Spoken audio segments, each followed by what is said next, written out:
ایک تو یہ کہ جو آپ کا سلسلہ ارادت کا معاملہ ہے اس کے بارے میں ذرا کلیئرٹی دیجئے. دوسرا جو آپ کے روحانی اسفار ہیں، آپ کے کئی اسفار ملتے ہیں، اور وہی بات ہے کہ جیسے قلندر کے معنی جو ہے وہ سفر میں ہی رہنے کا اور گھومنے کے رہنے کے ہیں، تو آپ نے اس حد تک جو ہے وہ فیض حاصل کیا کہ میں جب پڑھتا ہوں ان کی تاریخ تو حیران ہو جاتا ہوں کہ اللہ تبارک و تعالیٰ نے آپ کو کیا کیا رفعت اور کیا کیا شان عطا کی. جی بسم اللہ الرحمن الرحیم. جنید بھائی، سب سے پہلی بات تو یہ ہے جسے ہمیں بہت اچھی طرح سے سمجھنا چاہیے کہ صوفیاء کی زندگی میں سفر، اچھا، اور وہ کیوں؟ وہ اس لیے کہ چونکہ ان کا بنیادی مقصد حقیقت کی تلاش، حقیقت کی تلاش میں یہ جو دائروی حرکت کہلاتی ہے، صوفیاء نے ہمیشہ سے اس کے اوپر بڑا غور و خوض کیا، اور آپ ان کی زندگی میں کئی ایسے سمبلز دیکھیں گے جس میں دائروی حرکت آپ کو نظر آئے گی، جیسے کہ ورلنگ درویش جو کہ مولانا جلال الدین رومی رحمۃ اللہ تعالی علیہ کا ایک سمبل ہے جو کہ دنیا میں پہچانا جاتا ہے. طواف ہے جسے ہم پہچانتے ہیں اللہ رب العزت کے گھر کا. دوسری بات میں یہاں پہ یہ کہنا چاہوں گا کہ صوفیاء بعض نے اپنے اسفار کو خود قلم بند فرمایا، جیسے کہ امام غزالی رحمۃ اللہ تعالی علیہ ہیں. بعض ایسا کرنے میں کامیاب بھی نہیں ہوئے اور انہوں نے اس کی ضرورت بھی محسوس نہیں کی، جن کی مثال ہم دے سکتے ہیں حضرت لال شہباز قلندر کے حوالے سے. اب جو بھی معلومات ہمارے پاس موجود ہے وہ بنیادی طور پر آپ کے متعلقین، آپ کے متوسلین اور آپ سے محبت کرنے والوں نے جو قلم بند کیا وہ ہمارے پاس موجود ہے. لہٰذا اب جو بھی ہم کہیں گے وہ ظاہر ہے آپ کے قلم مبارک سے نہیں آیا بلکہ آپ کے متعلقین کے قلم سے آیا. تو یہ بات جب ہم سمجھ میں آ جاتی ہے ہمیں، اب ہم آتے ہیں کہ آپ نے جب ظاہری تعلیم مکمل کی تو آپ نے صوفیاء کا بنیادی طریقہ جو ہمیشہ سے رہا کہ وہ بزرگوں سے حتیٰ کہ آپ کے ظاہری وصال کے بعد بھی اکتساب فیض سے جاری رکھا. کیا بات! اس کی بہترین مثال آپ نے حضرت امام علی رضا کے مزار سے شروع کیا. وہاں پر آپ کی حاضری ہوئی اور الحمدللہ مشہد میں مجھے بھی اس طرح کا موقع ملا کہ میں نے بھی وہاں پر حاضری دی. اچھا، امام علی رضا علیہ السلام سے آپ کو خاص فیض تھا اور خاص فیض، اور آپ دیکھیں کہ خاندانی ایک تعلق بھی تھا، اور صوفیت اور صوفیزم بنیادی طور پر آپ ہی کی دین ہے. بالکل، جب اولادوں میں سے کوئی شخص حضرت علی رضی اللہ تعالیٰ عنہ کے ساتھ ایک خاص نسبت، پھر حضرت امام حسین، حضرت زین العابدین اور یہ تمام. وہاں سے پھر ایک اور صوفیاء کا بڑا ہی خوبصورت، اگر آپ پوری زندگی کا مطالعہ کریں تو آپ دیکھیں گے کہ سفر حج اور حرمین شریفین کی زیارت. اب آپ حضرت فرض کریں کہ اگر ہم آ جاتے ہیں ابن عربی رحمۃ اللہ تعالی علیہ، دیکھیں بڑا ہی ریلیونٹ ہے.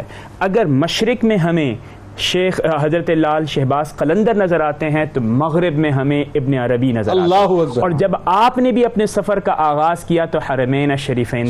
اچھا، لیکن یہ جو حرمین شریفین کا جو سفر ہے اس کی ابتدا بھی تو ایک خاص موقع پہ ہو رہی ہے نا، کہ جب حضرت شیخ عبد القادر جیلانی رحمۃ اللہ تعالی کا بھی ذکر. وہ بتائیے. جی بالکل. یعنی اب آپ دیکھیں کہ بغداد میں جب آپ موجود ہیں، جب آپ علم اور یعنی جسے کہتے ہیں کہ حقیقت کی پہچان اور معرفت کی پہچان کے اندر موجود ہیں، تو وہاں پر موجود تمام مزارات سے آپ نے فیض حاصل کیا.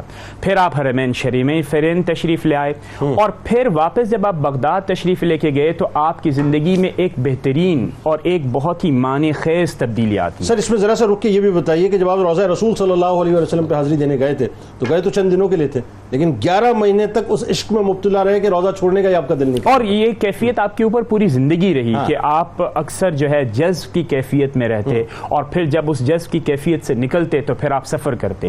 تو مورخین اور تذکرہ نگاروں نے یہاں تک لکھا ہے کہ زندگی میں 2 ہی چیزیں آپ کی نظر آتی ہیں، سفر یا جذب، اور یہ آپ کے اوپر ایک خاص رنگ موجود تھا. اب ہم آتے ہیں یعنی جو کہ آپ کے بزرگ ہیں بابا ابراہیم.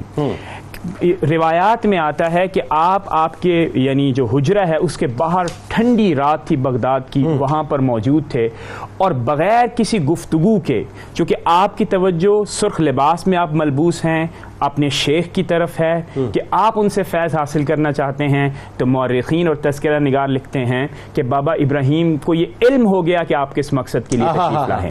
پھر کہا یہ جاتا ہے کہ پھر آپ کو بلا کر کمرے میں لایا گیا، گفتگو ہوئی، اور نماز فجر کے بعد آپ کی بیعت کر لی گئی. اور پھر کہا یہ جاتا ہے کہ تقریباً 1 سال آپ نے تربیت فرمائی. اور کس سلسلے میں بیعت کی؟ قلندری سلسلے. اچھا، اب یہ قلندری سلسلہ ہے، اس کی اگر آپ ابتدا دیکھیں گے تو سید جمال شاہ مجرد ان کے ساتھ اس کی نسبت ہے. اور سید جمال شاہ کی جو شہرت ہے آپ سوچئے, بزرگ بھی فرماتے ہیں کہ آپ کو کہا جاتا تھا کہ آپ چلتا پھرتا مکتب ہیں, یعنی چلتی پھرتی ایسی لائبریری ہے کہ اگر کوئی آپ کے سامنے سائل آتا تو سائل سوال کرتا, آپ جواب دیتے اور اس کا باحوالہ اس انداز میں جواب دیتے کہ آپ کو کتابوں کی طرف بھی توجہ نہیں کرنی پڑتی.